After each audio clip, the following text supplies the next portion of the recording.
morning. Rise in freedom. I'm Austin Peterson.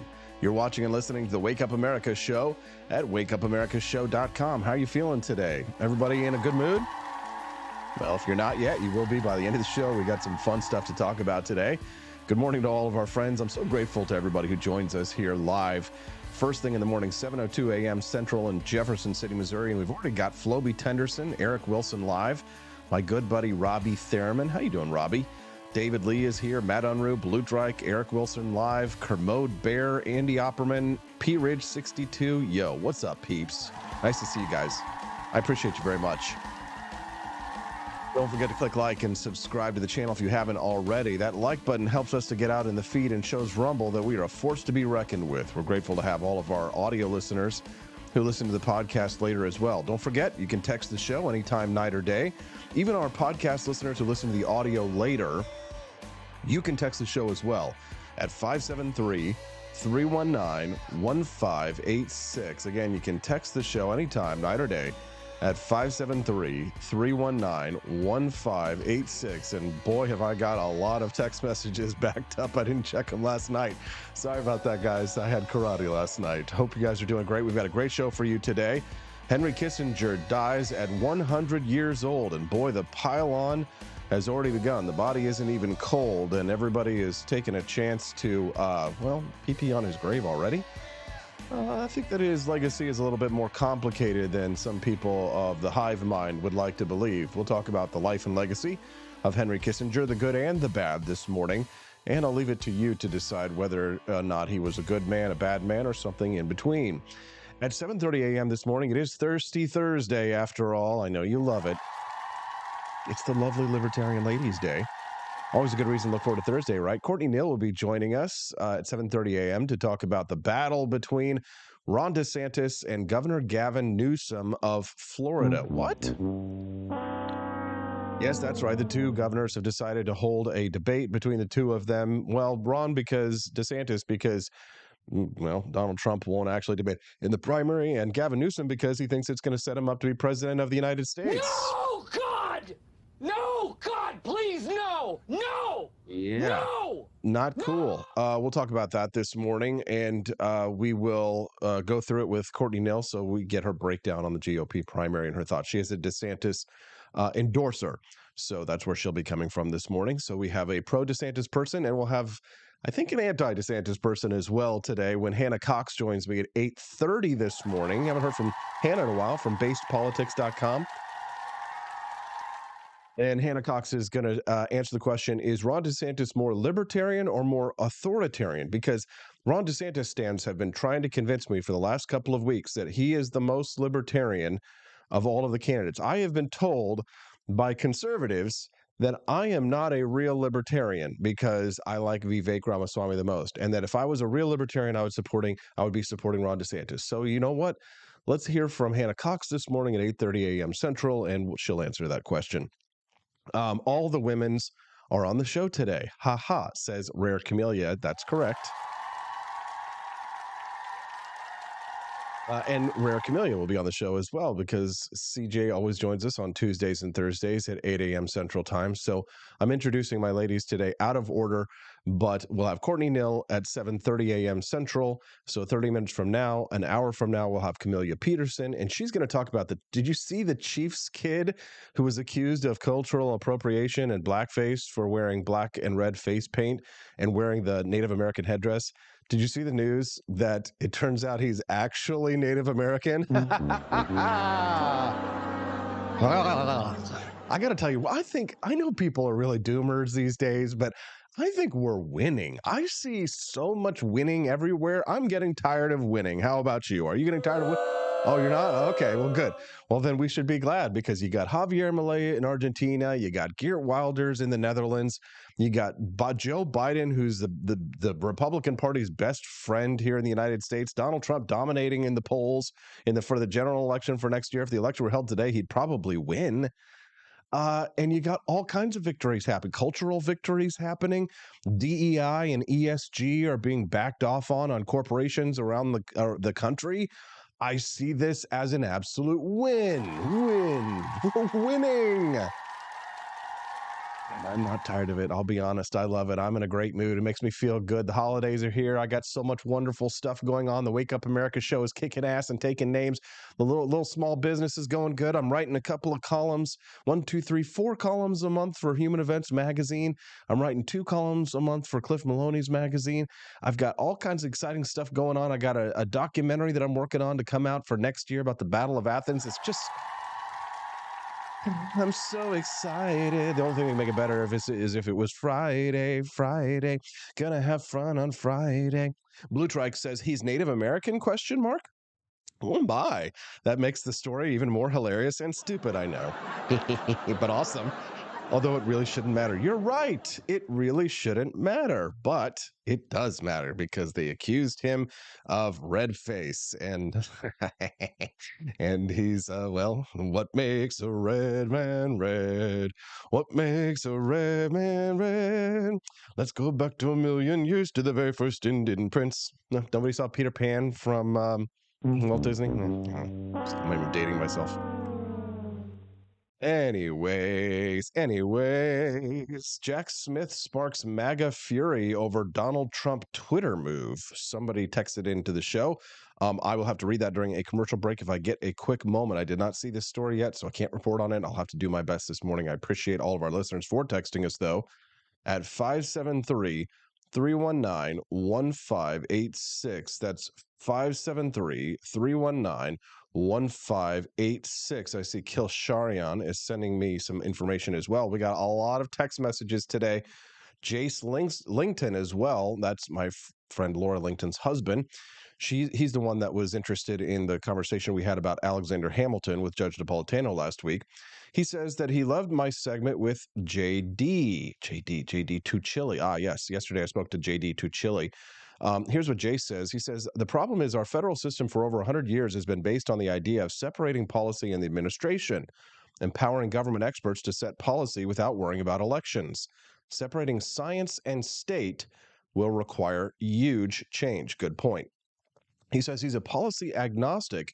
There's no empirically correct position to find given enough data and computing power. Bring back real politics. Vivek 2024. Yes, Jace. Appreciate your participation, bud. They've got a really cool podcast as well called Free State, and it's really cool couples podcast where instead of doing the one podcast a week with your wife like I do, they do every show together. And it's really interesting and informing. And I realize that I think Jace LinkedIn is probably at least 10 IQ points ahead of me. So check them out. Free State. Cool podcast. Highly recommend. All right. Let's move on. I can't answer all the text messages this morning. There are quite a lot of them. We're going to have to talk about Henry Kissinger, who died at 100 years old. Let's take a listen to, excuse me. I just sneezed. At least I hit the mute button. Let's hear from a eulogy that was written for him before I get into the Wall Street Journal piece, and we'll break this down. This is NBC News's reporting on the death of Henry Kissinger, and this is a nice little broad overview of his career. Take a listen. Thank you. Nice to see you all. He was brilliant, ambitious, controversial, and one of the most influential secretaries of state in American history. I think we made further progress. Henry Kissinger served Richard Nixon, Gerald Ford, and was consulted by presidents of both parties on international issues throughout his life. Henry Kissinger has been a friend of mine. Nixon made him a national figure, and together they reimagined U.S. foreign policy, détente with the Soviet Union, relations with China, shuttle diplomacy in the Middle East. Pause. So they called it the China card when Henry Kissinger went to China secretly and held talks about opening up the country and bringing China into the 21st century as it is. A lot of people think that that was a bad move. In regards to détente, this is a cooling off of relations of the heat between the Soviet Union and the United States. Détente was essentially trying to mediate between the United States and Soviet Russia to try and avoid a nuclear war. Henry Kissinger was involved in that. And when they talk about shuttle diplomacy, the best way that I could describe shuttle diplomacy is literally shuttling back and forth. So it's a diplomatic negotiation technique in which a mediator or a diplomat travels back and forth between two or more conflicting parties to help facilitate communication and reach a resolution. It's like a shuttle moving between different destinations, carrying messages, proposals, or concessions with the goal of achieving a mutually acceptable agreement without the parties having to meet face to face in the initial stages of the negotiation to try and resolve international disputes. So that's what shuttle diplomacy is. Kissinger helped shape Nixon's policy in Vietnam and negotiated an end to the war, famously declaring success prematurely just days before the 1972 election. We believe that peace is at hand. He was awarded the Nobel Peace Prize. Nothing that has happened to me in public life has moved me more than this award. Though his co-recipient, North Vietnam's Le Duc Tho, declined the honor. 4 years later, President Ford awarded him the Medal of Freedom. He was a master of pragmatic, big-picture diplomacy, but he had his critics, who described him as manipulative and insecure. Some called him a war criminal for his role in bombing Cambodia and widening the war in Vietnam. Born in Germany in 1923, Kissinger's Jewish family fled to America as Hitler rose to power. He became a U.S. citizen, served in World War II, and earned a Ph.D. at Harvard, where he became a professor. He caught the eye of Richard Nixon, who made him National Security Advisor, then Secretary of State, the only person ever to hold both jobs simultaneously. There is no country in the world where it is conceivable that a man of my origins could be standing here next to the President of the United States. That is interesting, too, because it reminds me, that statement there by Henry Kissinger reminds me of a quote by Ronald Reagan when he says that you could move to France and not be a Frenchman. You could move to England and not be an Englishman.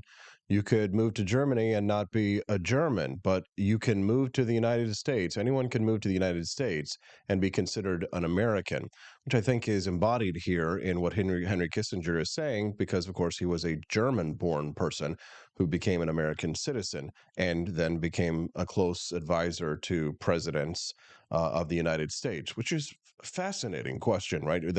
Do you think that something like this could happen anywhere else in the world? Do you think that someone who was born here in the United States could move to China and become an advisor to Xi Jinping? Very unlikely.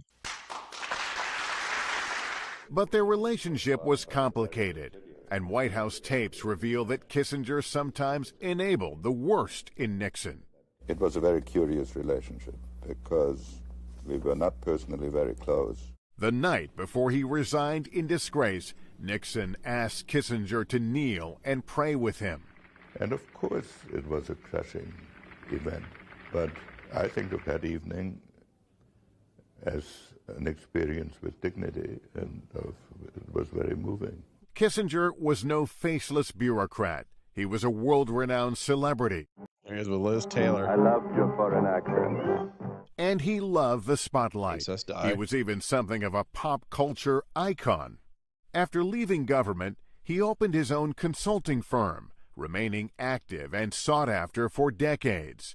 At 95, eulogizing John McCain's life, Kissinger sounded a wistful note about his own. Like most people of my age, I feel a longing for what is lost and cannot be restored. Henry Kissinger was a man of great accomplishment and controversy. But as he once told NBC's Barbara Walters, he had no regrets. If I had to do it over again, I would do again substantially the same way, which may make me unreconstructed. I like that word, unreconstructed. That's one of my favorite words. Usually the word unreconstructed, they're speaking about the American South. So if you're an unreconstructed Southerner, that means that you haven't bought into the propaganda from the North on the Civil War. But I like the idea of unreconstructed in the libertarian sense, in that the world is trying to force you into trying to pigeonhole you, and you are against it. Here's the definition that I just pulled from ChatGPT. Forgive me for having to use AI on the fly. Unreconstructed is a term that to describe someone or something that refuses to change, adapt, or compromise with new ideas, beliefs, systems, or societal changes. It often applies a rigid adherence to old traditions, values, or practices, even when they may no longer be relevant or widely accepted. Interesting. Historically, of course, the term was notably used during the period of Reconstruction in the United States following the American Civil War. Unreconstructed referred to individuals or groups, especially in the southern states, who resisted the changes brought about by the Reconstruction efforts, including the abolition of slavery and the extension of civil rights to formerly enslaved people. Of course, this is not the way that Henry Kissinger is describing himself. In a broader sense, unreconstructed can be applied to various contexts where individuals or entities are resistant to change and perhaps hold on to outdated beliefs or practices despite evolving circumstances. So I kind of like that Kissinger uses that term to describe himself. Maybe one reason why I'm at peace with myself. Lester Holt, NBC News, New York. Maybe one reason that he is so at peace with himself. I find that fascinating, don't you? I'd love to hear your thoughts on Henry Kissinger. You can send us a text at 573-319-1586. That's 573-319-1586 is the text line. You can tell me your thoughts. Please drop them in on the chat as well. If you're just joining us now live on the Wake Up America show, good morning. We're glad to have you here, all 113 of you this morning. That's a nice little crowd. Do me a favor, if you haven't already, click that like button and subscribe to the channel if you're joining us for the very first time today, so you can come back and join us every Monday through Friday from 7 to 9 a.m. Central Time. We stream this show live. It's a great way to start the day and to find out what's going on in the world. One listener is saying they can't post on Rumble today for some reason. Well, I'm sorry. I wish I could do it. One listener today says Kissinger's cover of The Wanderer amused me greatly as a child. Oh, I'm not aware of his cover of The Wanderer amused you greatly. Cover of The Wanderer. Oh, did he sing it? Did he sing The Wanderer? Oh, get out of here. This is The Wanderer the song, The Wanderer by Henry Kissinger. Okay.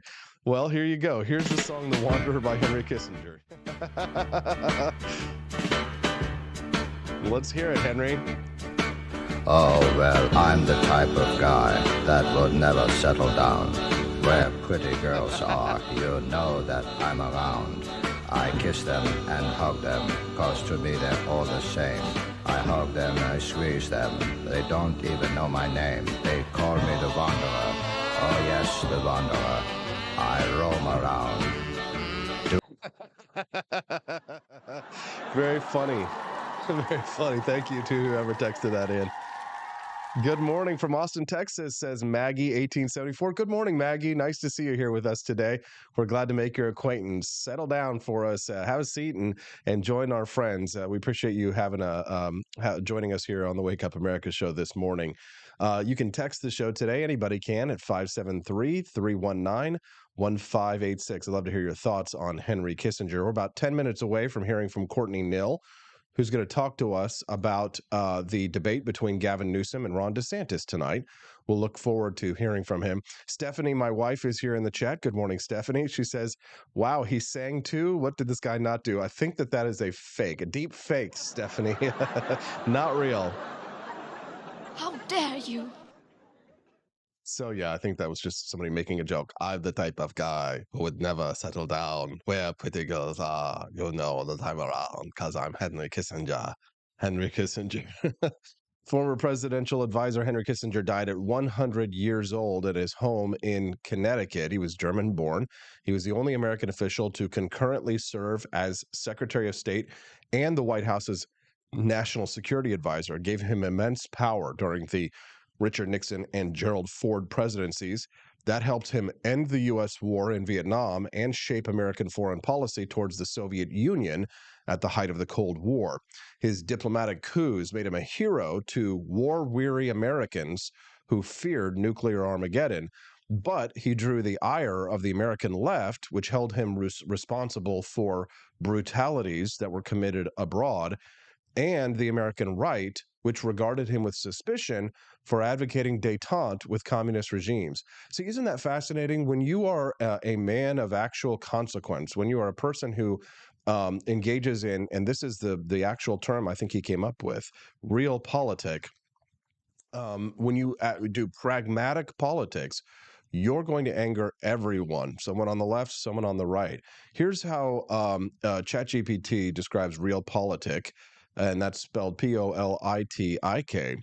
It's a political approach to foreign policy that prioritizes practical and realistic considerations, often at the expense of moral or ideological principles. Of course, this is something that would disturb libertarians.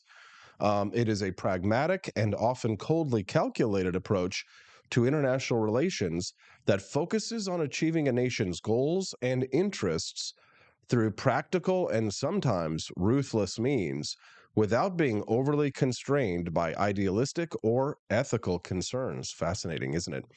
Key principles of realpolitik include power and self-interest. It assumes that nations act primarily out of self-interest and seek to maximize their power and security, and it emphasizes the pursuit of national interests as the primary driver of foreign policy. Realpolitik also is concerned with a balance of power. It often involves efforts to maintain a balance of power among competing nations to prevent any one country from becoming too dominant. This can involve forming alliances or supporting weaker states to counterbalance stronger ones. And we have certainly seen this quite a bit in terms of in the last 50 to 75 years. It also involves pragmatism. It prioritizes practical, achievable goals over lofty ideals or principles, and it often involves making compromises and alliances with states that might have conflicting values or interests. Realpolitik also includes flexibility. It encourages adaptability and the willingness to change alliances or strategies when necessary to advance a nation's history. Also, realpolitik includes this: non-interference in domestic affairs. It tends to discourage intervention into the internal affairs of other nations unless it serves a clear strategic purpose. So the term realpolitik is often associated with 1800s-style European politics and the writings of political theorists like Niccolo Machiavelli and Karl von Clausewitz. But it remains relevant in modern international relations as nations continue to pursue their interests in a complex global environment. Critics argue that realpolitik can sometimes lead to morally questionable actions, and I think that is absolutely true, while proponents assert that it reflects the harsh realities of international politics. What do you guys think? I'd love to hear your thoughts. West Fanning says, in case anyone didn't see elsewhere, I made the Antifa hit list. I've made the right enemies. No, oh, no. God! No, Everybody God, panic. Please, no! No! No! No! West, did I make the Antifa hit list? I would be curious. If I didn't, I'm actually going to be a little bit, actually going to be a little sad. I was hoping to be on the Antifa hit list. Oh, and also, Quest, thank you for the $5 tip, the donation to the Rumble Rants. We appreciate that very much. Helping to grow the channel and the show. Thank you very much to everyone who's participating this morning, and don't forget to like and subscribe. All right, it's time for us to talk about Gavin Newsom versus Ron DeSantis. Yes, the time has come. Let's hear from Courtney Knill. She is an endorser of the Ron DeSantis campaign. She's going to talk about his strategic goals, maybe a little realpolitik when we get back on the Wake Up America show at wakeupamericashow.com. Goose Lodge in Jamestown, Kansas, your home away from home. Choose the comfort and privacy of our individual rooms, each equipped with its very own locking door and en-suite facilities. Or bring the whole family and make memories in our communal space. Snuggle up on our plush recliners or share a meal around the dining table that comfortably seats 8. Our kitchen is armed with everything you need, from a microwave to a full-size fridge. For a bird's eye view, book the Eagle's Nest. Enjoy the privacy, storage space, and its very own toilet and shower. For just $450 a night, reserve the entire lodge, perfect for reunions or retreats, accommodating up to 8 guests. And remember, Snow Goose Lodge is a haven for kids and dogs alike, so bring the whole family. Book your stay now and get 20% off your first booking using the code WAKEUP. Expanse of time, a year might seem like a mere moment, but oh, what a year it's been. In September 2022, Austin and Stephanie Peterson embarked on a journey to wake up America. They began humbly, with just 20 souls tuning in, learning, listening, and though challenges arose, like the looming shadow of YouTube demonetization, their spirit never waned. And now, thanks to you, thousands rise with the sun to join them, to listen, to engage, to be a part of a community. So here's to you, and to wake up America, for memories shared, for friends made, for the journey ahead, and for never, ever forgetting to rise and freedom. Happy anniversary. I'm Donald Trump, and I approve this message. Believe me, Austin Peterson is the best. He's got the greatest Wake Up America show I've ever seen. Whenever I tune in the mornings and watch the live stream, let me tell you, he has got the absolute best content. I love his guests. It's just a total blast to watch, and I highly endorse and recommend the Wake Up America show. It's terrific, believe me.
I'm a public defender. I am a public defender. I'm proud to be a public defender. 80% of Americans accused of a crime will get appointed a public defender. Everybody from a speeding ticket to capital murder. For every dollar we spend on public defenders, we spend $3 on prosecutors. Public defenders have to do pretty much everything on their own. Social workers, counselors. Investigating is another piece of it. The average public defender holds 300 cases annually. You never feel like there's enough time. Public defenders have health issues all the time. A lot of people give up and say, I can't do this work anymore. Gideon's Promise trains, mentors, and supports public defenders. There are a lot of people who say that they would not still be public defenders, but for Gideon's Promise. It's fueled me to continue on in this fight. Gideon's Promise has changed the face of public defense. People see us as troublemakers. Good trouble only. We don't make it easy. It should not be easy to take away someone's liberty.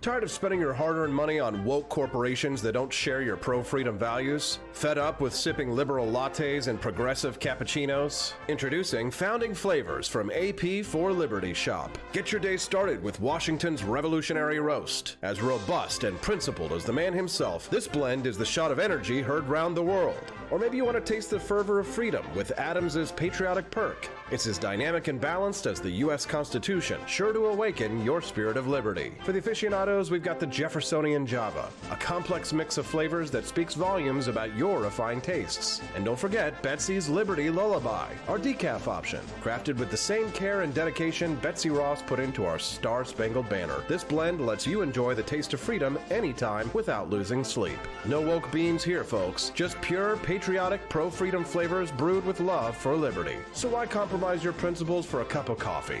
Stand up for your values, perk up your patriotism, and start your day the American way. Get your Founding Flavors at apforlibertyshop.com.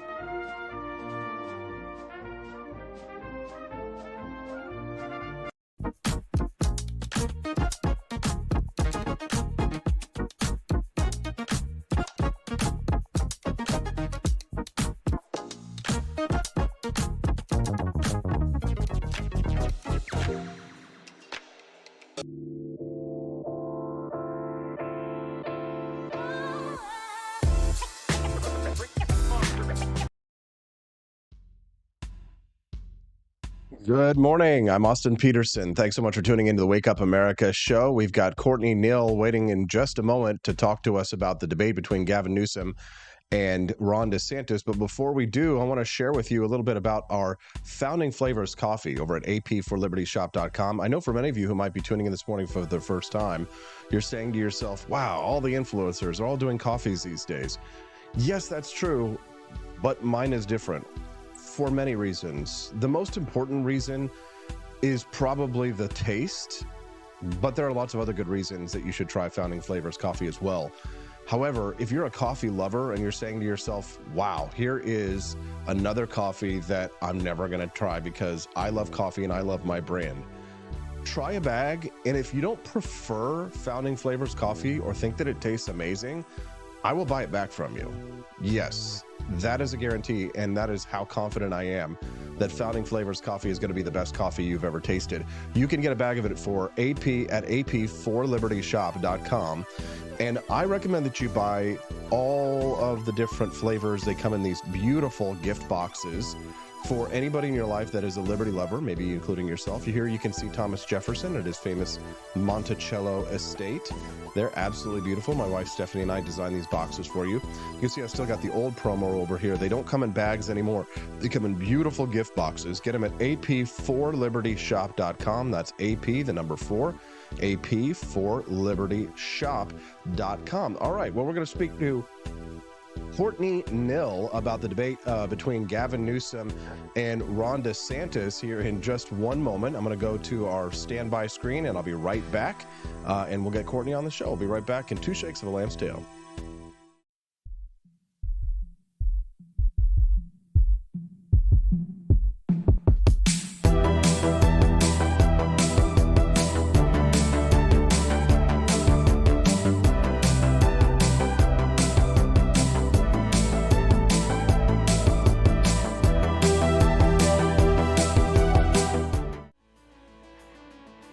Thank you very much for waiting on standby. I'm Austin Peterson. Welcome to the Wake Up America show. We're glad and grateful to have you here. Click that like button and subscribe to the channel. We appreciate you very much for joining us here. You can always text the show night or day, even if you're listening to us later on the audio version of the podcast, at 573-319-1586. Again, the text line is 573-319-1586. All right, let's get the show on the road. California Governor Gavin Newsom is not currently running for president, but that's not stopping him from facing off in a debate on Thursday night, tonight, with Governor DeSantis, who is waging a 2024 presidential campaign. It's the culmination of a long-standing feud between the two men. The debate will air in prime time on the Fox News channel and give them a platform to appear presidential, even though Newsom has sworn again and again that he's just out there trying to help Democrats win the White House for President Biden. Yeah, right. Let's hear from my next guest about that. She is a supporter and endorser of Ron DeSantis, Courtney Knill, and she's joining us live right now as a political analyst. Good morning, Courtney. Nice to have you here today. Good morning, Austin. Thanks so much for having me back on the show. Yep. So give us a little bit of a sneak preview. What do you think we're going to see tonight? Why is it happening and where is it happening? Just kind of give us the skinny. Yeah, so I am really excited for the debate tonight. It's really cool that we're having governors from two very big states that are going to be squaring it off, polar opposite politics. And I think because Biden, we all know, is not capable of debating, this really might be the closest thing that we get to seeing Republicans and Democrats, really fight it out in a debate, really this whole general election cycle. Yeah, because Donald Trump refusing to debate, it hasn't really given Ron DeSantis the opportunity to test his mettle. He's kind of had to fend off attacks from Nikki Haley, Vivek Ramaswamy, from a bunch of other people who are polling not even in double digits like he is in the Republican primary. I can imagine that's quite frustrating for him. But what do you think that he needs to do tonight? And what do you think he's going to try to accomplish? What do you think he needs to accomplish tonight? So when I was preparing for this and kind of organizing my thoughts, one of the things I was thinking about is I don't think that this is a cakewalk of a debate for him. I think he is a good debater, but Gavin Newsom, if you actually look back at some of what he's done in the past, and I mean, I don't normally like listening to Democrats, but I did anyways, to kind of better understand the situation. And he's very charismatic. And I think that the danger that DeSantis could primarily run into is that he could come off as mean. And I think he definitely needs to, incorporate that humanity, but also have that sensible approach of, hey, we don't want, crime running our cities. We can look at how California is being run. And even though they might be for love and prosperity, as they say, that's just not what we're seeing translated into how their governance is. You see, Ron DeSantis is probably going for his Achilles heel, the question of the California governance, not only during the COVID-19 pandemic, but the problems of the major cities like San Francisco.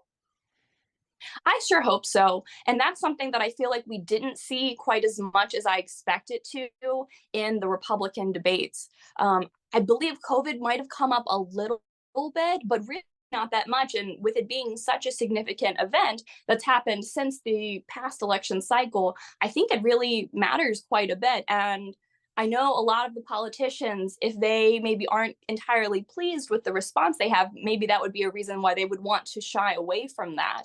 But I mean, Gavin Newsom and DeSantis, you couldn't get, anybody more different with how they handled their states during that. And I think that's probably one of DeSantis's strongest points. And also compared go ahead. Well, compared to who DeSantis has debated with lately, you figure, Nikki Haley, Vivek Ramaswamy, who I know you like, Chris Christie, you have, these, Republicans, and that's going to be a very different person to interact with than Gavin Newsom. Gavin Newsom, it is interesting. Gavin Newsom and DeSantis actually became governors. They were both 2019 governors coming in.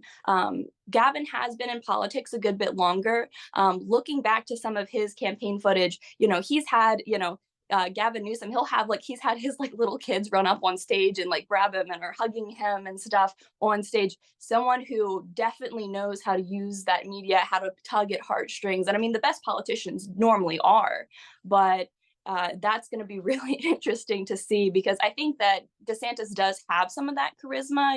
He does have that young family, but I think he also can be a little bit serious sometimes and maybe not have the prosperity message just fully out there, because I think he is just so worried about the country and the direction that we're going. He does have the riz, as the kids say, Courtney, which is a little dangerous, because we do face the possibility that Ron DeSantis might end up actually enabling Gavin Newsom if he doesn't pull off a debate victory tonight. And I'll be honest, Courtney, I've been a bit of a DeSantis critic in recent weeks, and part of it is that I feel as if he feels very awkward out there on the campaign trail. And if Newsom is very charismatic, as you say, he doesn't face the same kind of pressure necessarily as DeSantis does. We do face the real possibility of enabling the next Democratic president, do we not? Well, I think one of the things to keep in mind is, while they didn't, California nearly recalled Newsom, and that's, his own state constituents, and, across the country, anyone who is even adjacent to being Republican probably really doesn't like Newsom. So I do think that that does benefit DeSantis, while in Florida, you even have Democrats, coming out of the woodworks, and they're like, well, I'm a Democrat, but, even I have to admit, he did a good job on hurricane response. He's been taking care of us. Things are good here. Good to know. If you're just tuning into the Wake Up America show, good morning. I'm your host, Austin Peterson. We're glad to have you here. Don't forget to click like and subscribe to the channel. We'd love to have you come back and join us here every Monday through Friday from 7 to 9 a.m. Central Time. I'm speaking to Courtney Knill. She's a political analyst from Florida and an endorser of the DeSantis campaign. She's giving us a little bit of a sneak preview of the debate that's going to be held on Fox News tonight between Governor Gavin Newsom of California and Governor Ron DeSantis of Florida. So, Courtney, why have you decided, you sort of describe yourself as a conservative and libertarian leaning. Why did you decide to endorse Ron DeSantis in the Republican primary? Why was he the best bet in your mind? So for me, it was really back in 2021 that this decision, was made for me. I spent time during COVID in a couple different states, but whenever I was spending time in Florida, I saw how things were being run there. And of course, following with media as well, with how different states were handling things. And by far thought that DeSantis handled COVID, couldn't have handled it better. When there were riots going on, associated with Black Lives Matter, it seems like he took all the appropriate steps. And I know one of your recent criticisms of him was that he did shut Florida down. And I just want to go on the record and say, yes, yes, it did shut down for a little while, and different things were going on in different cities. There were a lot of local governments that they wanted to do things kind of on their own, and they even might not have always have been following with what the governor wanted, but he absolutely did do that. But he's also said time and time again since then that we shouldn't have shut down the country. He may admit it that he didn't know everything at the time, and he tried to follow what nationally was being said, but he absolutely did shut down for a little while, came back faster than pretty much any other state. But I think that should be known. But I do trust someone a lot more who admits to those mistakes, and I think that I wouldn't have as much problem with Donald Trump right now if, he had handled COVID better and if he had admitted that there had been some mistakes. Operation Warp Speed especially is something that, really breaks my heart as someone who's had, family members, injured by the vaccine. That is something that I wish the country never would have had to have experienced. I understand that. And I appreciate your honesty there. It does seem as if some DeSantis supporters are trying to pretend as if what DeSantis did didn't happen, but it absolutely did. And I think that is important because it does show that DeSantis does have some authoritarian impulses and that we can't always trust politicians. We should always be skeptical of them. And my concern with DeSantis is just that they seem to want to try and rewrite the record. You're correct that he was one of the better governors when it came to COVID-19, but that we as individualists, you as libertarian leaning, me as a full-blown libertarian, we have to say hold people accountable for what they did during COVID-19. And I think it's okay even to hold a little bit of grudges about what people did. And obviously there were states that were much worse. Texas, right, which should have never been handled the way that it was handled. And a lot of people moved to Florida because of the governance there under Ron DeSantis for that reason, that he was one of the better pandemic state governors. And I can certainly appreciate that, while also, two things can be true at once, right? We can say, well, he should have never shut the state down. He admits that he was wrong, but he did do that, and we should talk about that, have a conversation about that. One of the things, though, that it has been troubling for me, Courtney, is to see people is to try and pass the buck from DeSantis's actions in shutting down the state and say, well, he was only doing what Donald Trump told him to do, which I think is a bit problematic, because if you're running for president of the United States, it should be, hey, listen, I take responsibility for what I did, and Trump may have made a mistake. And listen, I'm not supporting Trump in this primary, but I think it's a little bit of an artful dodge to say, well, it was Trump telling him to do. He only did it because Trump did it. We should hold politicians accountable for their own actions and not try and pass the buck. Do you agree? I do. And, when it comes to, that specifically, I know that he has spoken a little bit about how there was a large lack of information. Florida does have one of the largest retirement populations in the country. And, I think now being able to look in retrospect, oh my gosh, shutting the country down, this was a terrible thing. And at the time, a lot of people were really scared, though. And if there really was, a new Black plague, thankfully that's not what COVID was. But had it actually killed, 30-40% of the population, I think now that we've been through that, we probably have a different way that we would, think that things should be handled. And so I think he probably definitely did not have enough information at the time, since you're only hearing little bits and pieces of things. There hadn't been a lot of research done, because I don't think you would also, as a governor, want to be on the other side of things, that you didn't take enough safety precautions with something. But at the same time, you and I both know that we cannot let the country fall into authoritarianism. That is never something that we want to see. I agree. I would invite you, Courtney, I would invite you to consider this to possibly mediate your views on this even a little bit more towards liberty on this one, when you say, even if it was the Black Plague, and consider that, while I don't consider myself an absolutist on many things, there are certain rights that I think the government cannot take away, because those, if it is a right, if it is actually a right, then that means that the government cannot take it away without due process. And of course, what DeSantis did was not due process, right? It was an executive order. It wasn't even, something that had gone through the legislature. But even if it was the Black Death, the founding fathers never instituted any kind of a clause in the Constitution that these rights can be taken away if there is a terrible plague. And invite you to consider that even during the American Revolutionary War, when there was a smallpox plague that was going on, and I think that the mortality rate of the smallpox at that time was something like 30%. Whereas with COVID-19, it was something like 0.15 or something like that, something extremely low. So I invite you to consider that even if it were the Black Plague, that the government should not be able to take away rights without due process. And even then, probably not still. But that's okay. I'd like to move on. Courtney, I know I've got you for maybe about another minute or two. What do you think is the best case scenario tonight with the Ron DeSantis, Gavin Newsom debate? What do you think is the best possible outcome?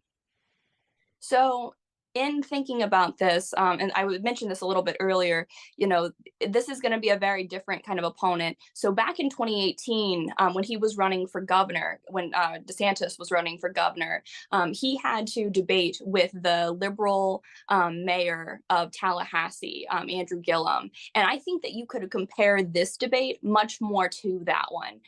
It's coming from someone who really doesn't have a great record, but does speak well, and is, at least, somewhat well received by at least some people. And so that's where you're going to, see them battling things out here. I really do hope that, they actually talk about the decisions that they've made.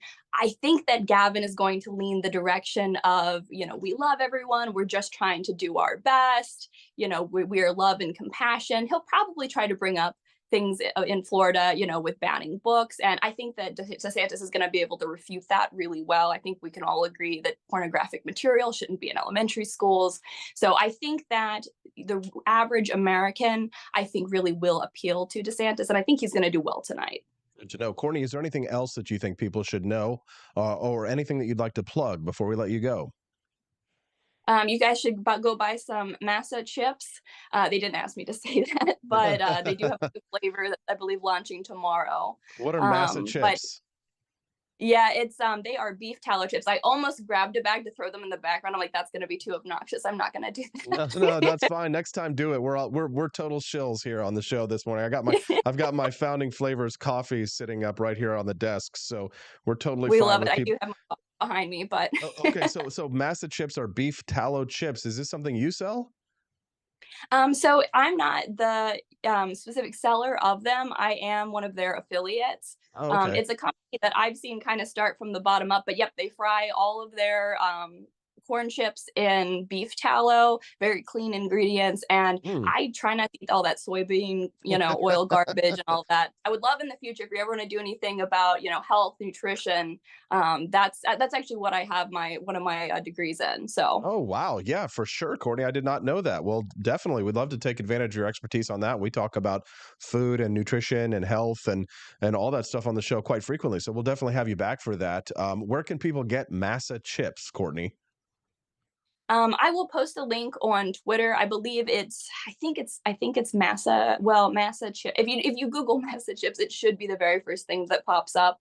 But I can also post a link later on. Okay, you do that, Courtney. Join us over at rumble.com/AP for Liberty in that live chat, because that's where a lot of our friends are right now joining us live. Courtney Knill, she's from Florida. She's a political analyst, and she is joining us here live on the show. We appreciate you very much, Courtney. Thanks for your time today, and we appreciate you defending your principles here on the show, getting up early and being so generous with your time. Have a wonderful day. Thanks so much for having me on. Thank you very much. That's Courtney Knill. What'd you guys think? I thought she did a great job. Send us a text at 573-319-1586. That's 573-319-1586. See, we can disagree without being disagreeable. I think that was a really good conversation. Come on, let's give it up. Drummer Goys, where's your rooster? It's right here, Drummer Goy. Whenever I'm in the little tiny box that I have for Twitter videos and different things like that, you can't see the rooster.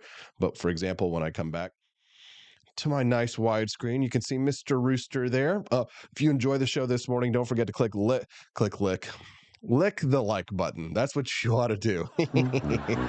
Lick that like button. Lick the like button and click subscribe. We appreciate all of our listeners this morning joining us in and texting the show at 573-319-1586. Again, that's 573-319-1586. I even appreciate it when you guys text me stories like this from the National Review.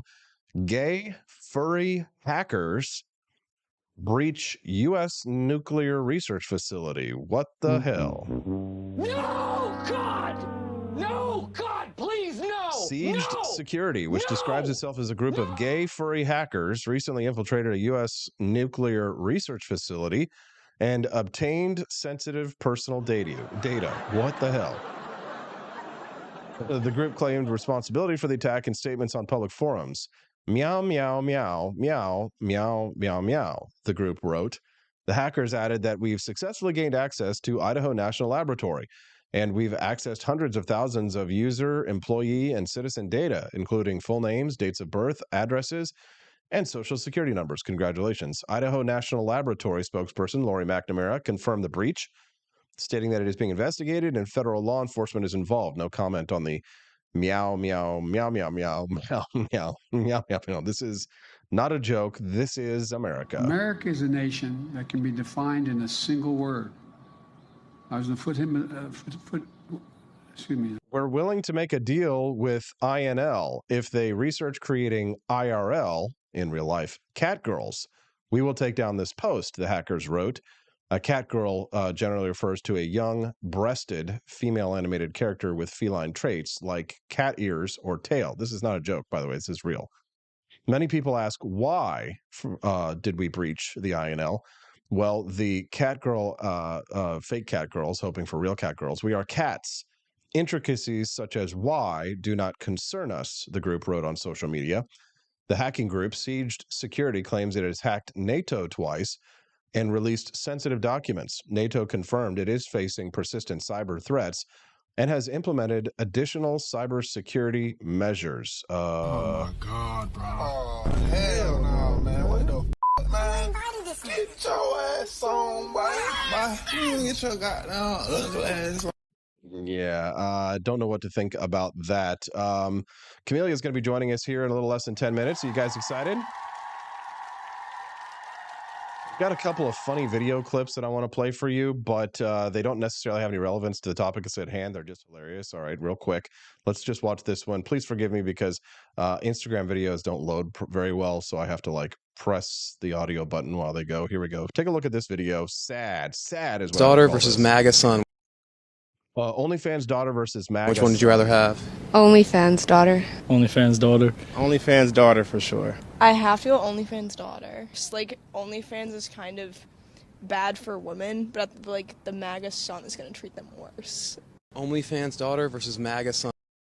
What the hell is wrong with people? No, God, please, no! No! No! Which one would you rather have? Yeah. OnlyFans daughter. OnlyFans daughter. OnlyFans daughter for sure. I have to go OnlyFans daughter. Just like OnlyFans is kind of bad for women, but like the MAGA son is going to treat them worse. Wow. These are people who would rather have their kids be porn stars than be right-leaning Republicans. Sad. Here's Elon Musk responding to advertisers trying to blackmail X.com into censorship. Take a listen. There will be a bad word. You know that there's a public perception that, and you're clarifying this now, but there's a public perception that that was part of a apology tour, if you will. That this had been said online. There was all of the criticism. There was advertisers leaving. We talked to Bob Iger today. I hope they stop. You hope? Don't advertise. You don't want them to advertise? No. What do you mean? If somebody's going to try to blackmail me with advertising, blackmail me with money, go fuck yourself. But I love it. Yes. Sorry for the bad language, but it's Elon Musk and he's kicking ass. Oh, you love to see it. You love to see it. So beautiful, so brilliant. I love this. God, don't we have so much fun here on the Wake Up America show? Don't we have so much GD fun? I love it. One more time, but he's going to be a bad word. Here we go. One more time. Somebody's going to try to blackmail me with advertising? Blackmail me with money? Go fuck yourself. Love that the anchor is like, whoa. Go fuck yourself. Is that clear? I hope it is. Hey, Bob, if you're in the audience. Well, let me ask you then. That's how I feel. Dude! Don't advertise. How do you think then about the economics of X? Oh, dude, he cares about the economics of X. Elon! Wait a minute. Hit the button.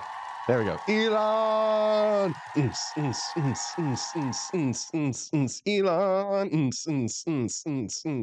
How dare you? Oh, shut up, Greta. We're all having a wonderful time. America is America. a nation that can be defined in a No, single wrong word. president. I was going to put him. Shut up, Joe Biden. We need a real president in here. It's going to be America first, okay? America first. God bless America. Camelia Peterson's going to come back and talk about the biggest own that we might have had in the entire year. A young kid accused of blackface and impersonating Native Americans turns out to be a Native American. You can't make it up. We'll be back with more on the Wake Up America show at wakeupAmericaShow.com. Oh, this will be good. Want an engaging website to boost your business? You're just a click away from 5-star Fiverr talent. Hundreds of freelancer skills like web design. Head to Fiverr.com today and get something started. American conservatism is distinct, like America is distinct from the United Kingdom. American conservatism's roots comes out of the Wild West, out of pioneerism. The difference between American conservatives and European conservatives is that Americans are cowboys. We are that God, guns, gold, and girls. It's wild here. And we should stay that way. We shouldn't allow a European version of conservatism to come and infect us here. We like it wide open spaces here, you know, deep in the heart of Texas and all that.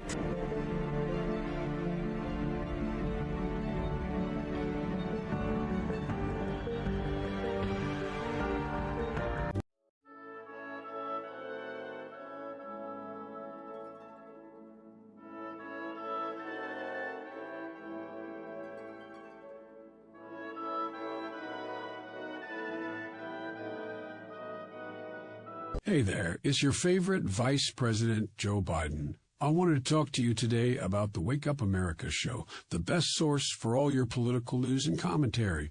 But before I get started, let me just make sure I have all my notes in order. Okay, where was I? All right, the Wake Up America show. It's a great way to stay informed and make your voice heard. Boy, what was I saying again? Oh, right. The Wake Up America show. It's important that we all stay engaged and knowledgeable about what's going on in our country and, the thing. But hold on, where was I going with all this? Oh, yeah. The Wake Up America show. It's a fantastic resource. And if you really want to make a difference, man, you can sign up to be a monthly donor at wakeupAmericaShow.com/support. Now, where was I? Oh, that's right, the Wake Up America show. So if you want to stay woke and support a great cause, head on over to wakeupAmericaShow.com/support and sign up to be a monthly donor today. And if you're feeling generous, you can even give a donation in my name. Thanks for listening, and keep on keeping on, America. Come on, man.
George. Thank you for watching the Wake Up America show with my dad. Today, I'd like to share with you 3 reasons why you should visit Dad's online store at apforlibertyshop.com. Number 1, you can get exclusive freedom-loving merch designed by AP himself or me mum, Steffi. Liberty Laura has made some designs as well, and blimey, they are great. Number 2, most of these products are so wicked that they aren't even allowed to be advertised on Facebook or Instagram. Modern machine guns and a proper keychain. Plus, our Grover Cleveland t-shirt is so spicy apparently that leftists on Facebook specifically banned it from appearing on the website. Number 3, you're supporting liberty lovers just like you. Spend your money where you earn it, and you help me pups build a community that supports what you believe. Bloody hell, this commercial is running too long. Gotta run. Bye now. Don't forget to visit apforlibertyshop.com. That's apforlibertyshop.com.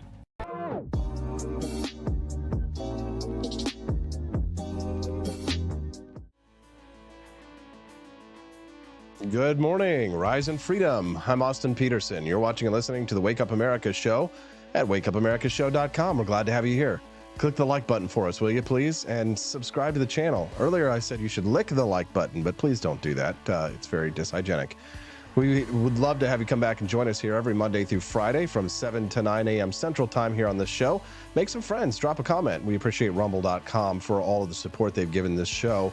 You can support Rumble too when you interact with us here on this stream.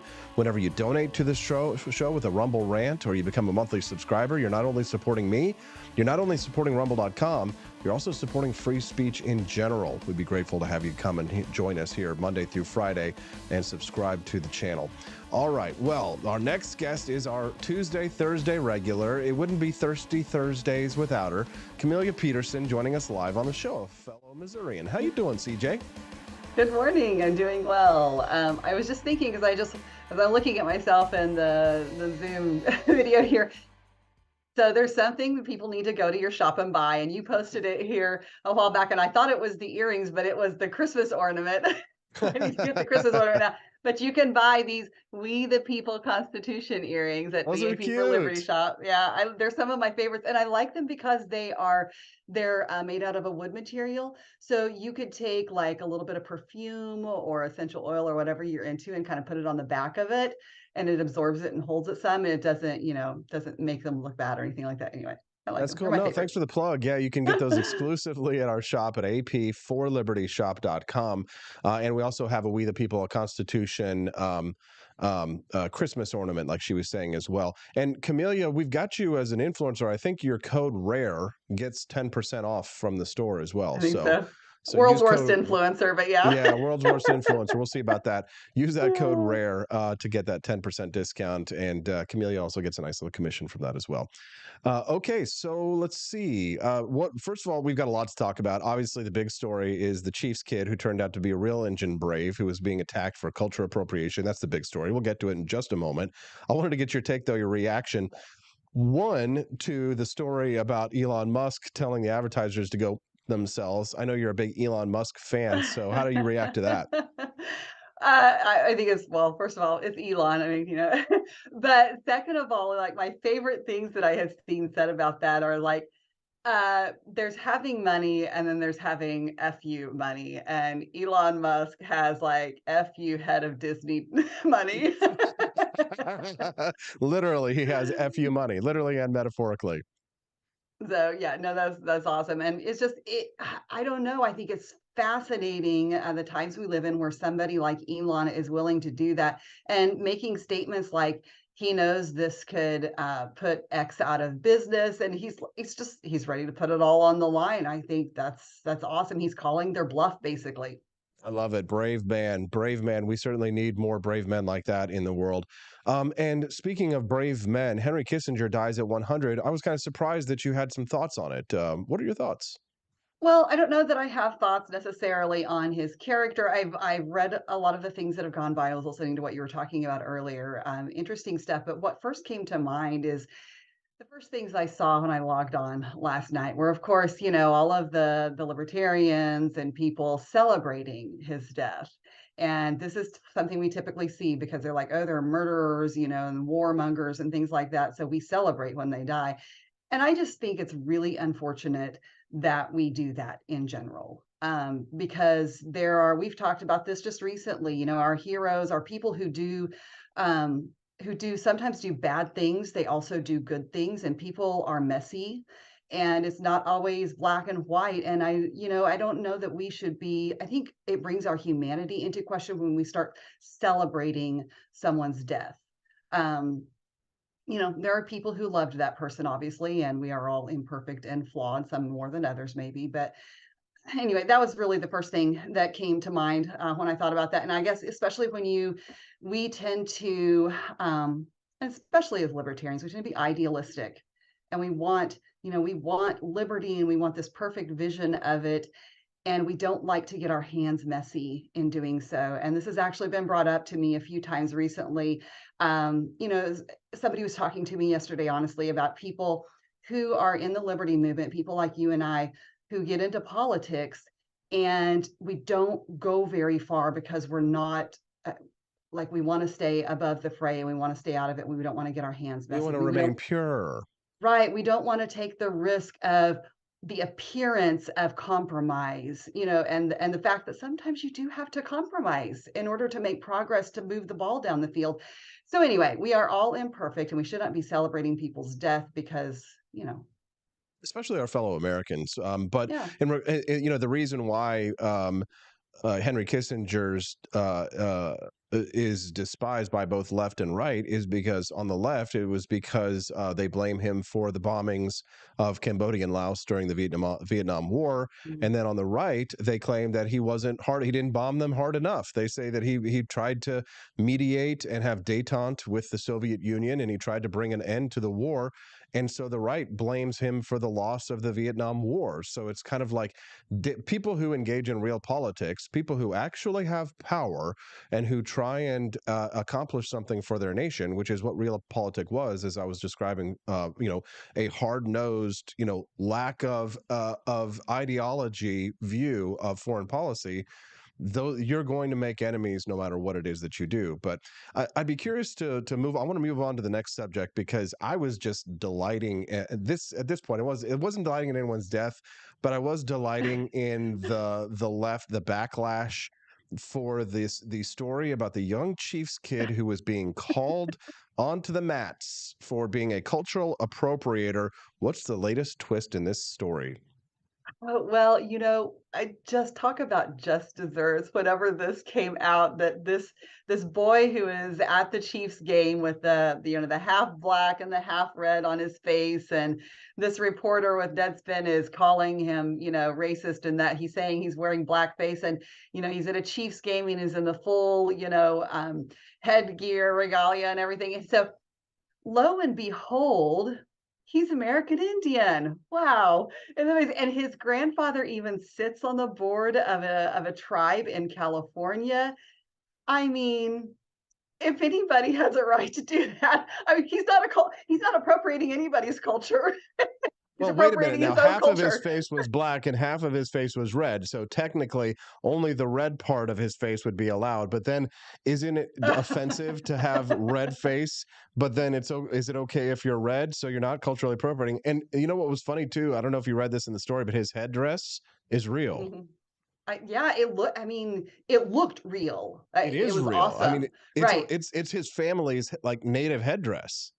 I mean, that is so cool, right? It's just like, what 12-year-old kid gets to wear something like that to a Chiefs game? That's amazing. No kidding. No kidding. I mean, and I talked about this story a couple of days ago before we found out that the kid was actually Native American. And I loved, I think it was either the Babylon Bee or maybe it was Breitbart, but whoever had this headline, I think it was Babylon Bee, says, kid apologizes for appropriating Elizabeth Warren and Justin Trudeau face. That's great. No, I just, we have just gotten to such a culture of extremes, and to make news or to make a name for yourself, you've got to say the most outrageous thing out there. And so people do stupid things like this in order to try to get those clicks. And talk about compromising yourself ethically, going after a 12-year-old kid for starters. And it just is this mindset we've gotten into, I think is just terrible. And I would like to say it's just on the left, but it's not. I was having a conversation with a friend of ours yesterday, and we were talking about kind of the state of politics and how it's so hard to get things done and to find good people to put in the legislature and things like that. And I said, I think, having worked with a lot in grassroots on the right, what I see so much of is like people are they're just angry. You've seen this stuff with the DeSantis Trump business going on. It's like nobody's arguing their positions and their principles. They're just angry. And that's all there is to it.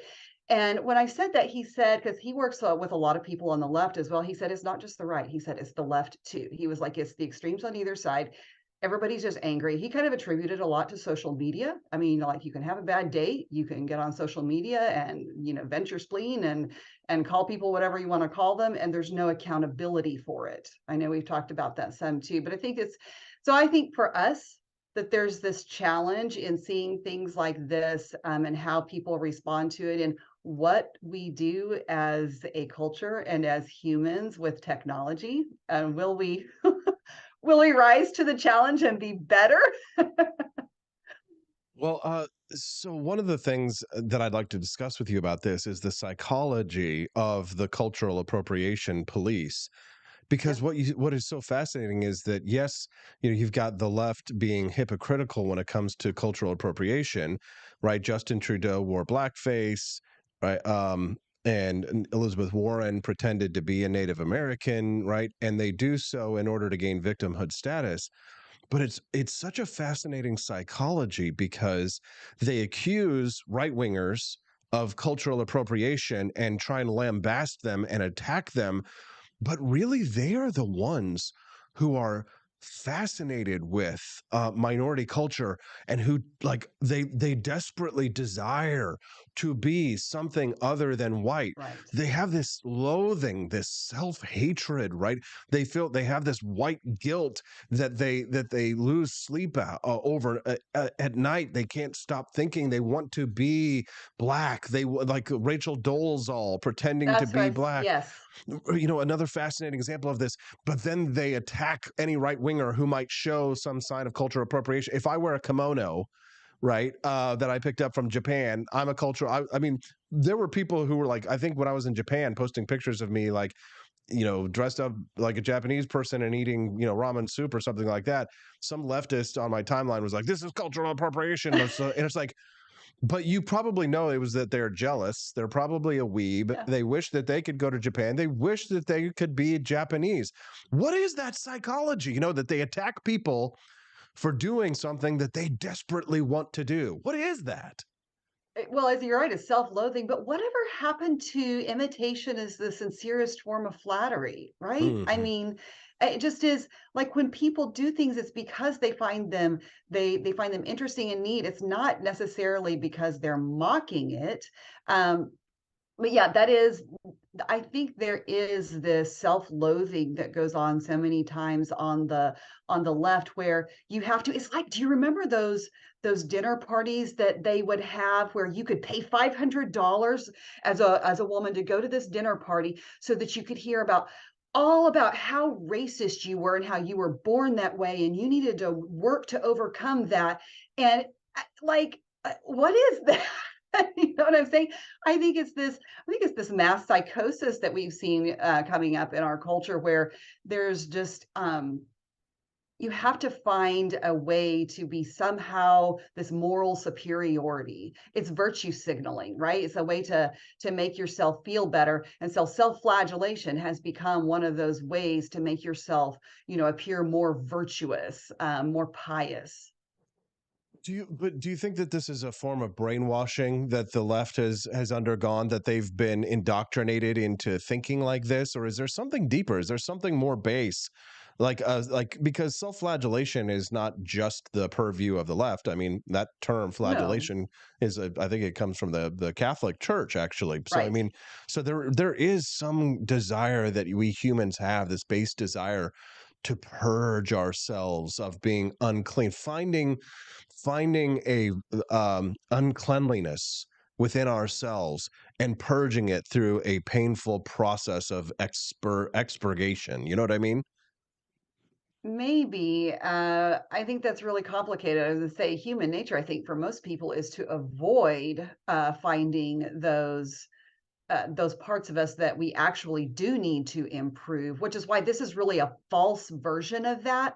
I mean, the thing that we should be doing is we should be doing a lot of introspection and self-examination all of the time and looking at how can I be a better human, right? What can I do to better myself and be a better person? But that's not what that's doing. I mean, that is not doing something to make yourself a better person. That is self-flagellation in wanting to show other people that you're trying to be a better person. It's really not about what you are becoming. It's about it's performance. It's what you want other people to think of you. Great POV from Camellia Peterson, who's joining us live right now here on the Wake Up America show. I'm Austin Peterson. We're not related because we spell our last names differently. We are good friends, though, and she joins us here on the show every Tuesday and Thursday at 8 a.m. Central Time. So set your calendar appointments if you like Camellia so you can hear her POVs twice a week here on the Wake Up America show. And, of course, don't forget to like, and subscribe to the channel. We appreciate all of our viewers if they join us Monday through Friday from 7 a.m. to 9 a.m. Central Time. Hey, can I get your thoughts on the whole Gavin Newsom, Ron DeSantis debate that's happening tonight? Camellia, what do you think about that? I think your assessment has been accurate. The thing is if Ron DeSantis was a good debater, it would make sense maybe for him to debate Gavin Newsom, but he's not. I mean, he just isn't. That's not his forte. And it is Gavin Newsom's, I think, because the thing is, we talk to people about the election and they talk about who's going to be the nominee on the Democrat side, and everybody assumes right now that it's Joe Biden. But really what a lot of people are also kind of saying, but really it's probably not going to be, and they're afraid it's going to be Gavin Newsom, because the fear is that if it's Gavin Newsom, we lose no matter what. I mean, you heard Courtney earlier today. She was like, he was very articulate and well-spoken. I was like, oh no. And if she's one of us, just think about the ladies out there who aren't like us or who lean left. We are in trouble. White suburban women, man. I mean, like, they're gonna love him. And the thing is like, do you remember that video that, all of our people were like making fun of and cringe when he was over in China and he was playing the basketball game on the court, fell, rolled with the kid, whatever. Yeah, I was like, that is appealing. Like, that's, you people are in your own bubble here, because nobody finds that cringe or is mocking that. Like, it humanizes him and it makes him relatable. I mean, that's like dad vibes right there. Anyway. So yeah, I think we're in trouble if Newsom actually does right. But I will say that, a lot of people say, oh, I'm not going to watch that. I am interested in watching it just because I want to see, I don't know that I've ever watched Newsom in a setting like that, and I wouldn't mind seeing how he performs on a stage. Well, I'm dreading this tonight because you're right. Ron DeSantis has really not proven himself in debates. I think that the reason why he is lagging is largely because his appearances in the debate have been lackluster. Do you think, does the lady protest too much when it comes to my complaints about Ron DeSantis and his supporters in the last few weeks? Because I feel as if I've kicked the hornet's nest. Not that that's out of character for me or anything, but it does seem to me as if there's a willful denial of reality from the DeSantis camp. Is that incorrect? I don't think that's incorrect. And I would say you probably haven't just kicked the hornet's nest. You've sort of like knocked it down and stomped on the ground on it several times. And lit it on fire and doused it in kerosene and lit it on fire. Right. No, but I mean, I think like we talked about before, it is a defensiveness. And I think that they do understand. I mean, everybody wants their candidate to do well. So we see them through these rose-colored glasses and you want to find all of the positive things about it. And what else can you do? That's kind of your job as a supporter of somebody who's, of a campaign. But the thing is I think, to what you mentioned before, to get to the point where you are actually denying facts and reality in your efforts to do that, there is nothing wrong with saying that people, like everybody was in a mess at the very beginning of COVID. We didn't know what we were dealing with. We were all kind of freaked out, to be honest. I mean, and nobody knew what to do. So there was this confusion at the beginning, and people made mistakes and they overreacted and they did things that were wrong. People who would normally otherwise, be very liberty minded, but they corrected as they went along. And I think it's okay to say those things. And I know people don't think this, but I think that most people respect someone who has the ability to do that, to admit, their shortcomings and say, look, this is what I learned from it. You don't see that enough. And I don't understand that. I mean, maybe I'm just weird, but I respect someone a whole lot more if they are willing to do that. Yeah, no, I agree. I think that the problem with the DeSantis campaign is that they're floundering at the moment and they're attacking anybody who's within arm's reach. Did you see like the full-blown attack that they did on Vivek Ramaswamy yesterday? I mean, I looked at the accusations against Vivek, and they seem to be fairly serious and things that are troublesome. I don't think Vivek is a perfect candidate, but I mean, talk about punching down. It's the far in second place guy punching down to the far in fourth, possibly even fifth place guy in the primary.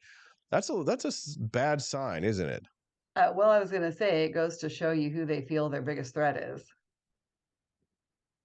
That's not promising. Well, but Vivek has shined. Vivek has proven himself, and it took guts to get up right in the front of the entire Republican Party in the debate and take your time to call out the head of the Republican Party who's sitting front and center on the stage and say, "You should resign. I'll give you my time to come up here and resign right now." Right. If DeSantis had done something like that, DeSantis supporters would have been like, "Rah, he's so brave, course. he's so ballsy." But that's what you have to do, isn't it? You have to have guts. That's why people like Trump, isn't it? Well, I was going to say, yeah, that's why everybody liked Trump, because he wasn't afraid to call people out. And I mean, I think the difference is that the big issue with Trump is like he didn't just stop at calling people out for their faults and how they did things, whether it's running the RNC or whatever. He also made it, very personal, which has kind of been part of the issue. When we talk about the Roger Stone thing with calling, DeSantis' wife and bad names.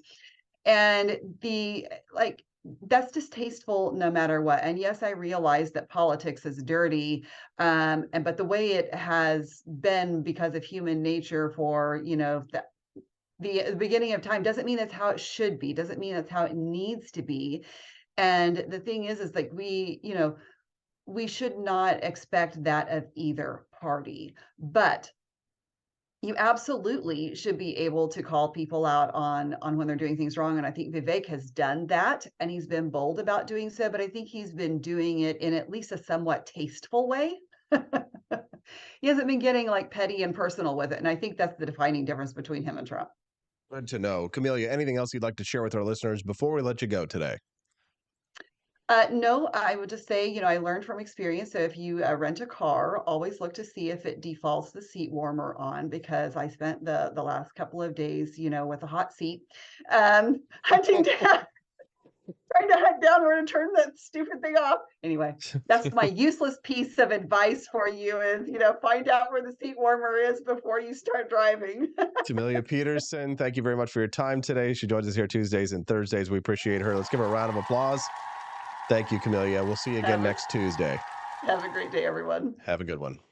Already reset with the Tartaria and the mud flood, and they found, because like if you look at DC, like all of those monuments, those were there. We didn't build them in America like they claim we did. When did we build those? We came in the 70s. America was who found. built those giant monuments? Right. Where did we get the supplies for that? So who built the big ass marble statues of fucking Abe Lincoln? Yeah, who carved it? The Congress buildings. Who built it? They never say that. They never say like, oh, the Statue of Liberty. Yeah, they say it was a gift from France. So France carved a giant copper statue, which nobody could probably replicate today. Right. And shipped it over to the U.S. And for what? That doesn't even make any sense. Why do we deserve? Oh, what if that was bomb? Yeah, I'm saying like, what if America has a much longer history than we know? and it's not what we're told that it is. Oh no, yeah, by there's any so means. much. I mean, yeah, it's just weird. It's fucking weird. And I really think that the key to this part of the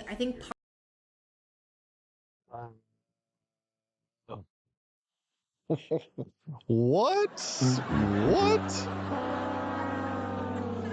The absolute state of the educational system in the United States, these two ladies discussing on their podcast how the history of the United States is much longer than 200 years. If you actually listen to that full podcast, they think that the United States might be thousands of years old, and that Abraham Lincoln's statue was carved possibly hundreds and thousands of years ago, maybe hundreds to thousands of years ago. And they say that the Statue of Liberty would have been carved out of copper. Levin 214 says the reality, you don't carve copper. Yes, obviously. How dare you?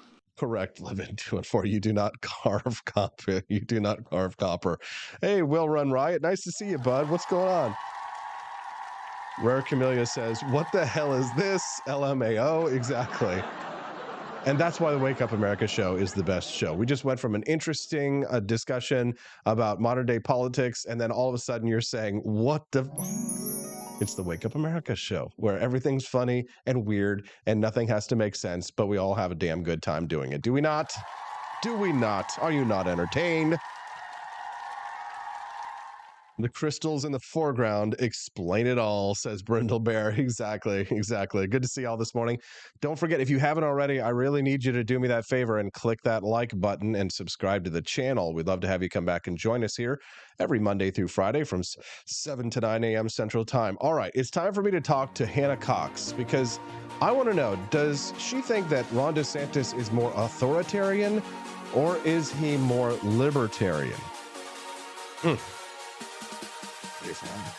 When we get back on the Wake Up America show, ooh, hiccup, at wakeupAmericaShow.com. Hiccup.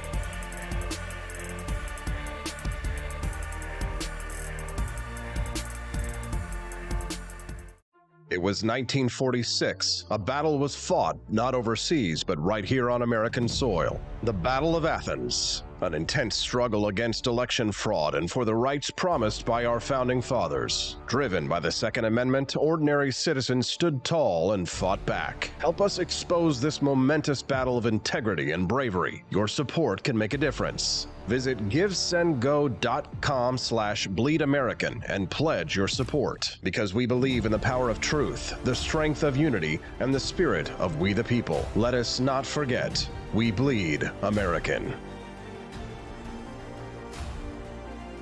Fire.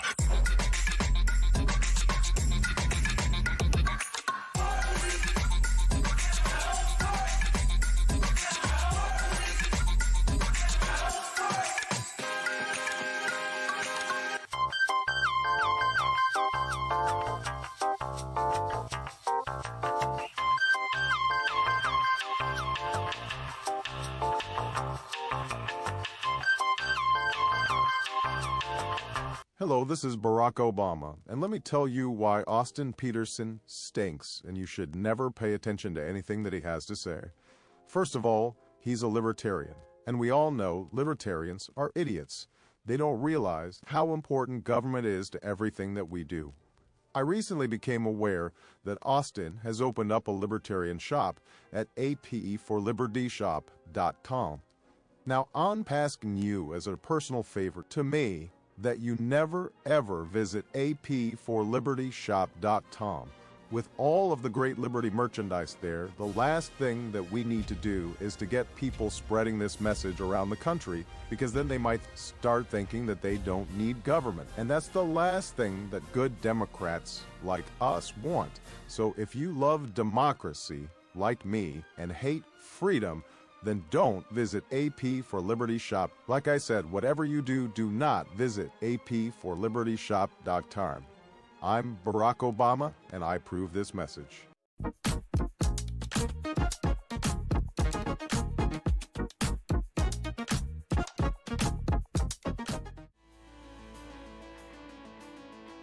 Good morning, Rise and Freedom. I'm Austin Peterson. You're watching and listening to the Wake Up America show at wakeupAmericaShow.com, and we are live. Today's the 30th of November, Thursday. Glad to have you here on the show. Don't forget to click like and subscribe to the channel and come back and join us every Monday through Friday. The Wake Up America show streams live from 7 to 9 a.m. Central Time. We'd be glad to have you come back and join us here and enjoy the show. It's a great way to start your day. And of course, grab yourself a box of Founding Flavors coffee that you can get exclusively at apforlibertyshop.com. All right. Well, is Ron DeSantis more authoritarian or libertarian? We heard from the pro-DeSantis people a little bit earlier on the show. Courtney Knill, she was joining us here to tell us why she endorses and supports Governor Ron DeSantis of Florida for President of the United States.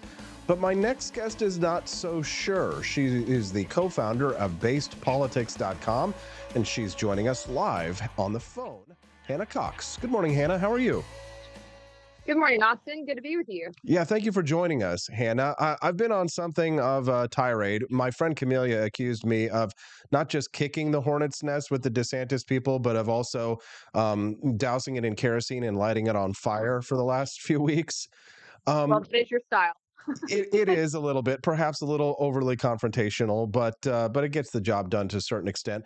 You have not been the biggest fan of Ron DeSantis, but conservatives are telling me I'm not a real libertarian because I am not on the DeSantis train. What are your thoughts about the guy? Yeah, I think people who support DeSantis can have any number of reasons and claims they might want to make for that support, but to say that he's in any way a libertarian or a limited government person or a supporter of individual rights is where I take major issue. And even to say he's a free market economist, a capitalist, I think is absolutely incorrect. My spidey senses started going off about him during COVID, where he was getting a lot of praise for allegedly not shutting down his state, though I think you have some pushback on that too, Austin. But the main issue I had at the time was when he started telling private businesses what they could and couldn't require for their employees. I was no fan of vaccine mandates, spoke out heavily against them when they tried to mandate them from a federal governmental level.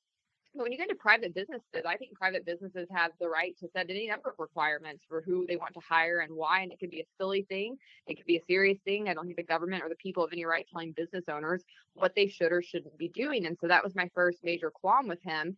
And I started to, pay a little bit more close attention because it seemed clear that he was gaining in prominence. And, at first I was still hopeful that he might actually be a more limited government, free market type choice out there because God knows we need one.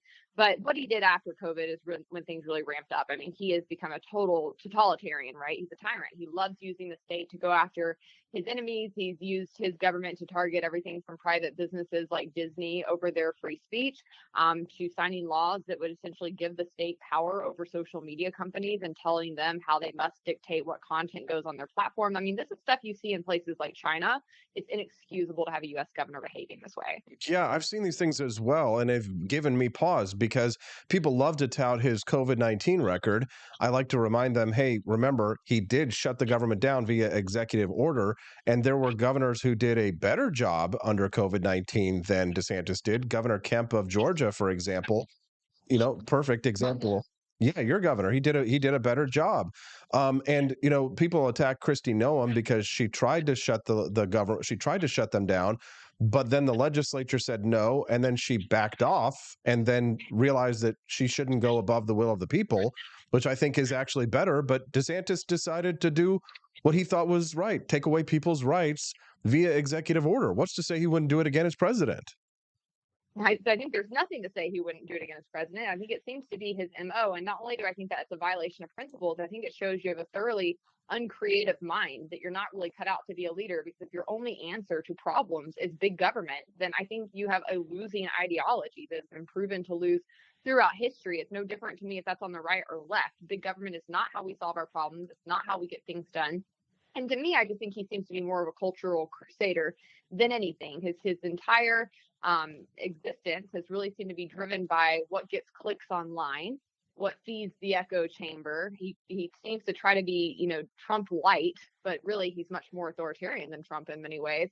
And I don't think it works. I think it played for Twitter. I think we've seen how badly it's failed when he's kind of come out of his little niche of the world and tried to actually enter the national conversation. It's not going over very well. It's not playing the way he thinks it will. And that's because people have to remember that Twitter is not the world. It is a very small portion of society that's on Twitter. Things that play on Twitter don't even necessarily play that well on Facebook or on Instagram or on TikTok or any of the larger platforms, much less when you start having conversations with your average American in their day-to-day life. So I think that he has had a very problematic record. I have every belief that if he were to have even more power, he would continue to try to stretch the bounds of the authority that he has. And I don't think that's something we want to see elevated.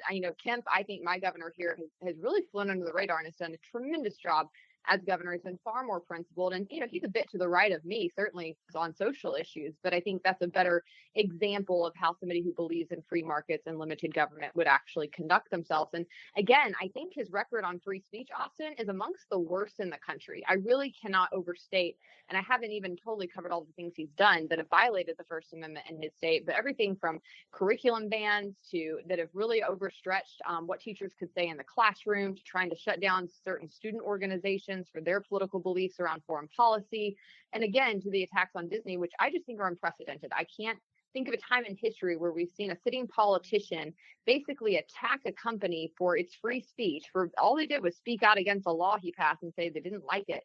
And he went after them with the full force of the state, trying to strip them of their authority that they had been given, trying to cut out selective deals versus other companies in the state. It really was just wholly unconstitutional about 3 different grounds. That court case is, of course, still pending.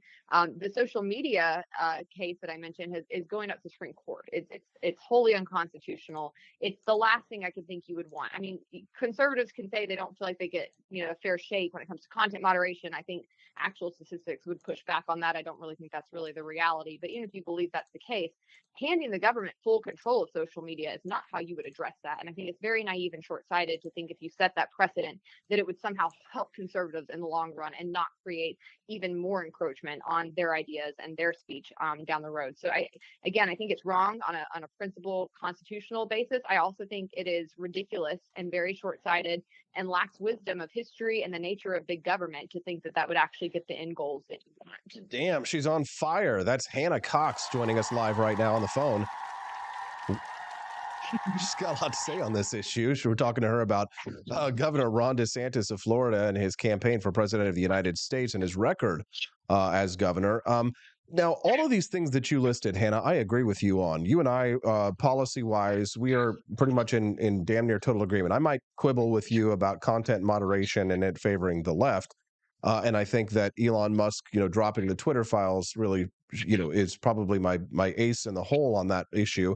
But I'd like to move on to another topic related to this, which is the question of why Ron DeSantis has not done well in the Republican primary. Because let's admit, Hannah, that you probably don't consider yourself a Republican. I do. But within the bounds of the Republican Party, you and I are probably in the minority on the view. Probably most Republicans agree with Ron DeSantis's authoritarian stances on these cultural issues, using government to punish our ideological enemies. So why hasn't he performed better in the Republican Party? If you and I are in the minority, it's probably not because of the things that you listed that he's not doing so well in the Republican primary, or maybe it is. What do you think? I've never worked electoral politics, Austin, so I'm going to take off my professional hat and just speak as an average American right now and what I've sort of experienced in watching this whole thing go down. I would call myself a gettable Republican, right? Like, I'm not really a Republican. I'm not a supporter. There's very few current leaders in the GOP that I really like and am attracted to. But if they were to put forth, say, a Rand Paul, like, I'd be first in line to go support that guy, right? Like, absolutely. So I think with DeSantis, you had some people like me who were hopeful. They want an alternative to Trump.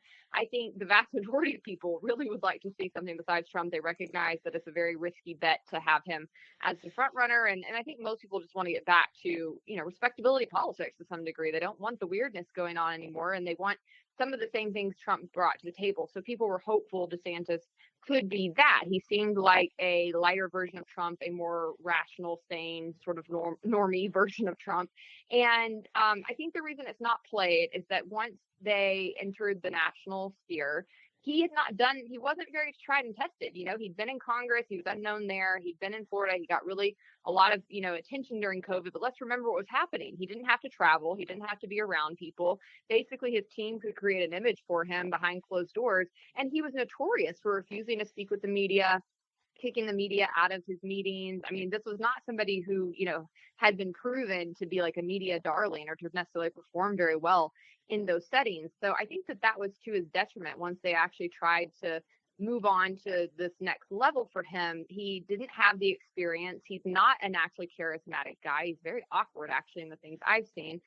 They've made a lot of missteps, and you can't just blame him for that. He has a whole team of people around him, but just the way they've tried to market him and present him has not been that relatable. It's not really been anything that I think people can grab onto. And I think the biggest problem of all is that when Trump is still around, you're not really going to pull much of his diehard base away from him by simply pretending to be another version of Trump. You just come across as like a knockoff version. And then on top of that, because he's trying to play to Trump's base, it turns off people like me who don't want to see Trump, who want to see far more limited government, far more free market capitalism, far more consistency on those issues. So I think he got in there not really knowing who he was, right? You can't run against Trump while also refusing to criticize Trump because you don't want to make Trump's people mad, but packaging yourself as another Trump. It just doesn't make sense at all. And so I think he's just found himself as like really lacking a base. Were Trump not around, then maybe he could pick those people up. But Trump has a cult around him. And the thing about cults is they don't deflect from their leaders that easily. What do you think about Vivek Ramaswamy?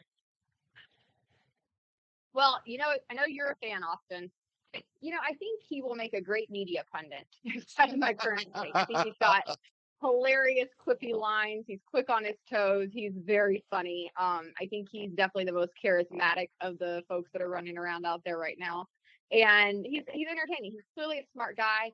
I think with him, the main criticism I'd have is, when somebody goes from never having worked in politics, not having really done, paid their dues or been around public policy decision making, and then they start running for president, the problem is that they don't really have that deep of a bench of knowledge when it comes to public policy. So he's got some good instincts. I think that you're correct in saying he might have the instincts that are closest in alignment to our ideology and way of thinking.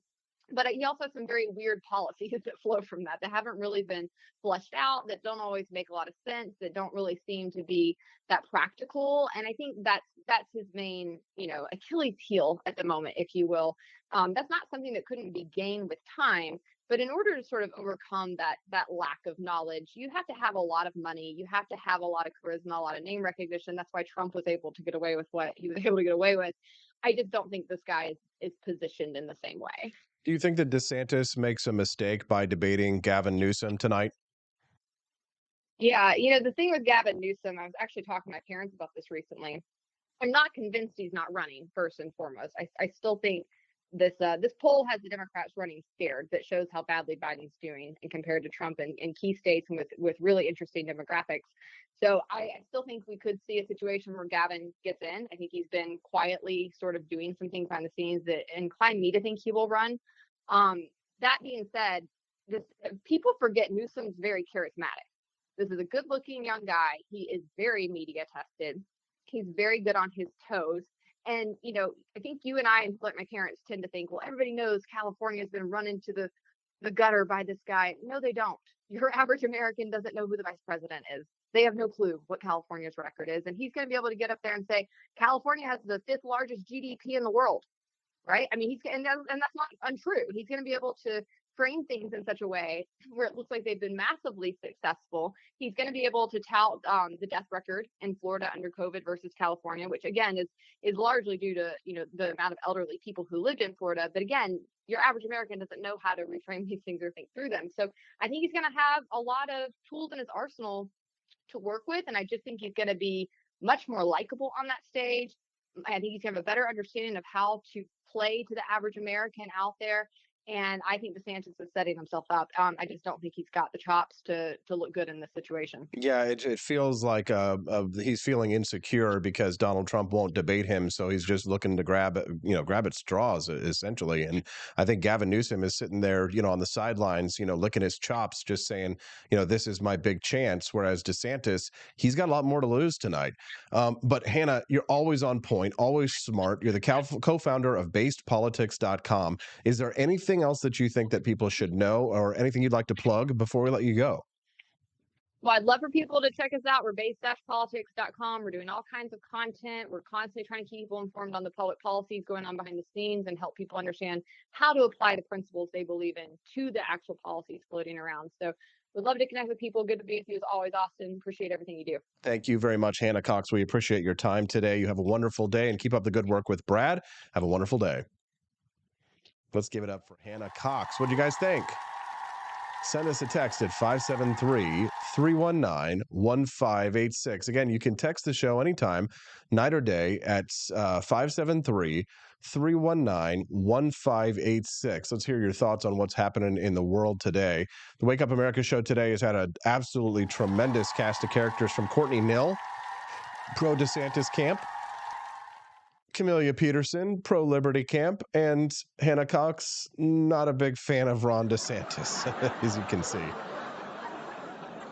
The Wake Up America show is brought to you in part by Founding Flavors Coffee over at apforlibertyshop.com. I want to highly recommend today that you go ahead and get your orders in if you want to get it by Christmas, because I know a lot of you are interested in gifting this to your family members. I spoke to my buddy Brian the other day. Brian Parson gave me a call, and he bought 7 boxes for him and his family members to share around Christmas time. The lovely packages will make a beautiful gift for anyone in your life who loves coffee and who loves the Founding Fathers and loves America. You can get it at apforlibertyshop.com. And here's the deal. You do get a discount that stacks. So the more boxes you buy, the more you save. Once you buy, the maximum discount, I believe, goes up to 12% on your order. Of course, the margin that we make, profit margin that we make on coffee, is very small. So you can get up to a 12% discount on however many bags you buy. If you buy, I believe it's either 4 or 5 bags or more. I'll have to double check. But check out our website at apforlibertyshop.com, because not only do we have an amazing coffee brand for you, for coffee lovers, but we've also got a lot of great gifts. Yesterday, I don't know if I can pull this off. Can I actually? Yes, I can. So yesterday, I actually made a new item in the store, which I think a lot of people will really enjoy. If you've got a libertarian in your life, say your husband or your wife, and you know that they're a libertarian, check out this new product that I made yesterday. Take a look at this. This is a candle called Smells Like Killdozer. The gentle and comforting scent of an armored Komatsu bulldozer. AP4libertyshop.com.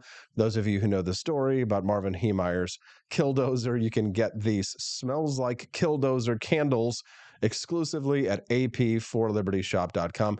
And no, it doesn't smell like hydraulic fluid and oil and gunpowder or anything like that. Sorry to disappoint for those of you who are like,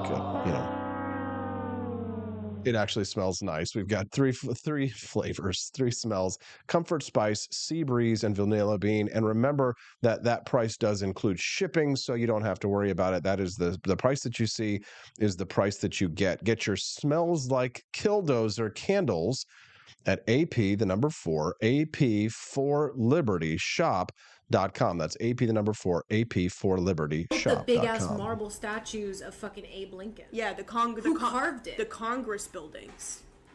Who built it? They never say that. They never say like, oh, the Statue of Liberty. Yeah, they say it was a gift from France. So France carved a giant copper statue, which nobody could probably replicate today. Right. And shipped it over to the U.S. And for what? That doesn't even make any sense. Why do we deserve it? Oh, what if that was mom? Yeah, I'm saying, what if America has a much longer history than we know? And it's not what we're told that it is. Oh, no. Yeah, by any so means. much. I mean, yeah. It's just weird. It's These are the kind of people who call Henry Kissinger a warmonger. These are probably, you know what they are? They're probably libertarians. They're probably the only real libertarians. They're the people who have been attacking me for the last few weeks about the Israel-Gaza conflict, right? These are the real libertarians. They've been listening. They've been reading antiwar.com and Howard Zinn's History of America. Yeah, you know, I think we're in trouble. I think that the American educational system has really turned us into a nation of sheep, a bunch of idiots. I mean, the thing about Henry Kissinger that I liked that Camellia said is, you know, why are we celebrating the death of someone? I think that it's probably because most people just don't understand or are ignorant about the legacy of this person. It's not to say that I think that everything that he did was all great or that he was a really great guy or a perfect person. But I really appreciate the views of Rick Holden, who is texting this morning, saying perhaps the reason people hated Henry Kissinger so much is because he refused to moralize foreign policy. Think about that. The reason why people hated him so much is because he refused to moralize foreign policy. He refused weaponized empathy, which is so common today in causes like Ukraine and against Israel. Brilliant point of view here. He refused weaponized empathy, which is common today in causes like Ukraine and against Israel. Weaponized empathy. Relations between states aren't and never will be personal. What do you think about that? Fascinating stuff. I just feel conflicted about the death of Henry Kissinger. I see some good, I see some bad, but I cannot deny that he was a great man who had a massive impact in global affairs. How big of an impact will his critics make? Probably none. What are your thoughts? Don't forget, you can text the show anytime, Monday through Friday, 7 to 9 a.m. Central Time is when the show is live, but I listen and check the text usually. I didn't last night, but usually I was working or doing karate last night. Usually even in the evenings when I'm writing the show. So if you've got news stories or ideas or things that you think, guests that you think that we should have on, again, you can always text me at 573-319-1586. That's 573-319-1586. Thank you to Maggie, 1874, Guapo Loco, Clementine. We know that's you, Doug. Corey and Callie says, that's sad music. Yes, it is. Kermode Bear says, wait, we have an education system? I thought it was an indoctrination system, or at best, a publicly funded babysitter service. Ooh, very good. Hey, Kermode Bear, we didn't get your thoughts earlier on the story about the gay furries who hacked into the nuclear information systems. Wonder what your thoughts of that were. Quest Fanning says, was Andrew Johnson a jerk? That was the impression I got from AP U.S. government. Yeah, he's always consistently at the bottom of U.S. presidents. Will Run Riot, nice to see you today. BIPOC doing racism. Hey, BIPOC, it's great to see you, man. Thank you so much for joining us here on the show. It's been great to see you coming in and commenting and being a part of our community. We appreciate you. Floby Tenderson, he's my Vivek man. What's up, Floby? You rock. Corey and Callie, my lovely wife, Stephanie Peterson, nice to see you. Robbie Theraman as well. Quantum Kitty says, thank you for the great show and drops a couple dollars in the tip jar. Thank you, Quantum. You rock. We appreciate Levin214 as well. I know Levin has not been extremely happy about some of the things we've been saying this morning, but I appreciate your point of view. Quantum Kitty says, Hannah and Brad are great. I've watched them from before BP. Nice to know. Loco Loco. Quest Fanning dropped a couple dollars in the tip jar as well. He says, I prefer elected officials to not make their entire career off the public dime. 2 years in office and get your work done. Plenty of excellent examples when experienced as an equal do good at the job. Good point. Very good point. Barney Styles, we appreciate you for joining us as well. Brindle Bear, you rock. We appreciate our bears who join us here on the show. Real, actual, live bears. And of course, CJade824 as well. Andy Opperman was here with us too. Said, didn't Kissinger say senior citizens were mostly useless eaters? Fringe. Thank you, Maggie1874. We appreciate you very much. We hope we'll see you back here again tomorrow. It's Freedom Family Friday, which means my smoking hot redheaded libertarian wife, Stephanie Peterson, will be joining us here on the show. We can't wait to see Steffi. It's her beautiful face. I like to kiss it. We'll see you here tomorrow on the Wake Up America show at wakeupAmericaShow.com.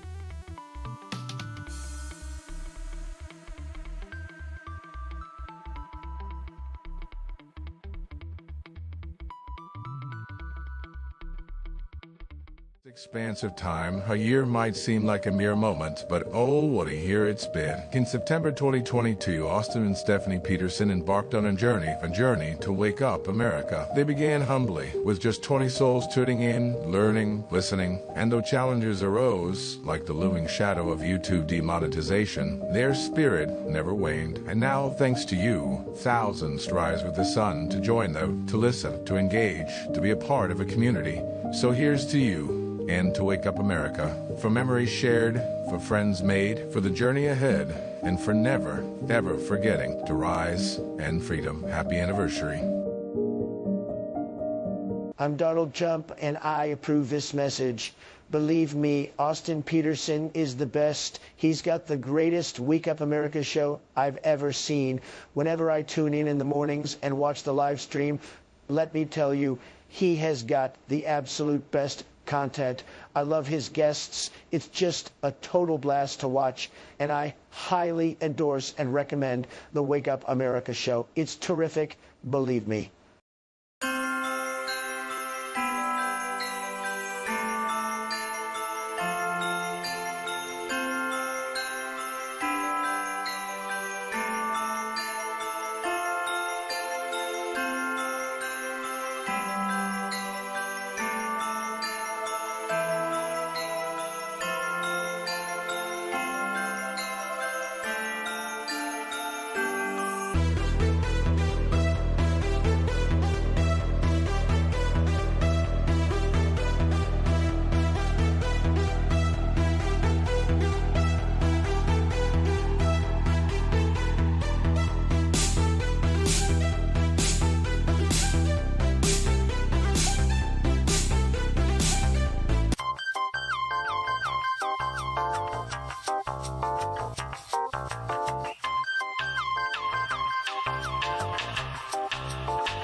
I'm a public defender. I am a public defender. I'm proud to be a public defender. 80% of Americans accused of a crime will get appointed a public defender. Everybody from a speeding ticket to capital murder. For every dollar we spend on public defenders, we spend $3 on prosecutors. Public defenders have to do pretty much everything on their own. Social workers, counselors. Investigating is another piece of it. The average public defender holds 300 cases annually. You never feel like there's enough time. Public defenders have health issues all the time. A lot of people give up and say, I can't do this work anymore. Gideon's Promise trains, mentors, and supports public defenders.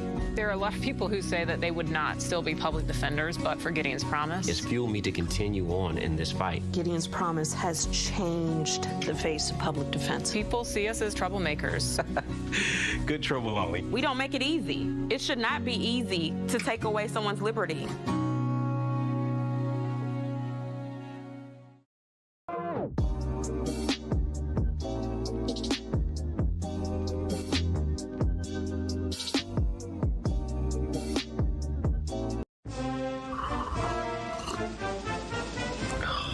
Tired of spending your hard-earned money on woke corporations that don't share your pro-freedom values? Fed up with sipping liberal lattes and progressive cappuccinos? Introducing Founding Flavors from AP for Liberty Shop. Get your day started with Washington's Revolutionary Roast. As robust and principled as the man himself, this blend is the shot of energy heard round the world. Or maybe you want to taste the fervor of freedom with Adams's Patriotic Perk. It's as dynamic and balanced as the U.S. Constitution, sure to awaken your spirit of liberty. For the aficionados, we've got the Jeffersonian Java, a complex mix of flavors that speaks volumes about your refined tastes. And don't forget Betsy's Liberty Lullaby, our decaf option, crafted with the same care and dedication Betsy Ross put into our Star-Spangled Banner. This blend lets you enjoy the taste of freedom anytime without losing sleep. No woke beans here, folks. Just pure, patriotic, pro-freedom flavors brewed with love for liberty. So why compromise your principles for a cup of coffee?